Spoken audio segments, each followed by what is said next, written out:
Another reason why people invest in real estate is they think housing is safer than stocks. Again, guys, it just takes prices to drop 10% with a 10% down payment on the house, and you are wiped out. Your entire investment's wiped out, while still owing the bank the purchase price of the house you borrowed at interest. Okay, because the stock market inherently is not all that dangerous. Because how much does the market drop in a terrible year? Okay, the market drops 20%. It's a horrible year. But you don't have 1,000, 5,000% leverage on that. You can't get that. A brokerage house will not get that. Will not give you that leverage. But you know, you can walk into a bank and get a house on 10% down payment. They'll give you 100 grand, and all you have to do is put up 10 grand. Okay, 10 to 1 leverage. You'll never get that in the stock market, but you'll get that for buying a house. So you are way more leveraged, and the more leveraged you are, the more dangerous your position is. Okay, it's true that stocks can fall to zero, but you're not gonna hold your shares that long, right? If you've made a massive error, okay, you know, if you're an investor and you're not a complete retard, you're going to have a stop loss for how much you're willing to lose on that particular stock. And as you guys know, I don't even recommend investing in stocks to get rich. Okay, I don't even recommend that. But it is not as dangerous as owning a house, because you don't have 10 to 1 leverage on it, and you can punch out very quickly. With a house, it's much different. You can see the market falling against you and you're 10 to 1 leverage, but it's going to take you 3-6 months to even get out of the house, right? To even be able to sell it. It's very illiquid.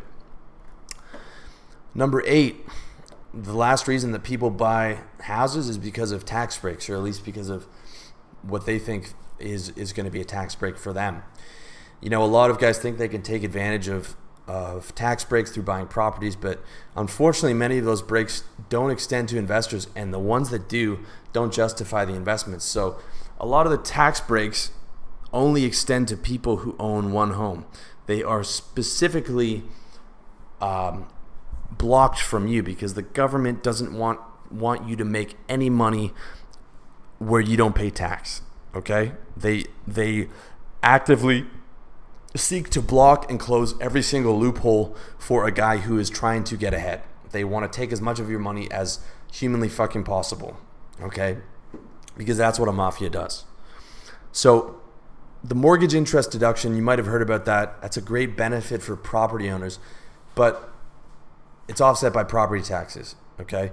And if you were looking at a house as purely as an investment, then you've got to compare it to something like stocks or bonds. And on the stocks or bonds, you don't have to pay property taxes.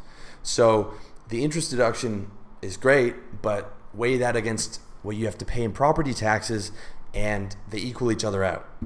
Okay, the deduction also is becoming vulnerable with the Obama administration debating whether it's still feasible for them. So as the government goes into greater and greater debt, all these tax breaks and all these loopholes are going to be closed. Okay, $19 trillion in debt. They are going to be raising taxes, and they're going to be closing every single loophole because they cannot afford to pay back what they owe, and it's going to get ugly. So assume that most of the loopholes that exist now, even the tax breaks that do exist, are not going to exist in the future. And let's say you compare this to an online business. If you lose money in your portable online business, right? Like I have, you can deduct all your losses against gains in future years, but investors don't qualify for the tax exemption for selling a home because you have to have lived in the property as your primary residence for 2 out of 5 years. So that exemption is designed only for people who are not investors. It is going to be blocked for you as an investor.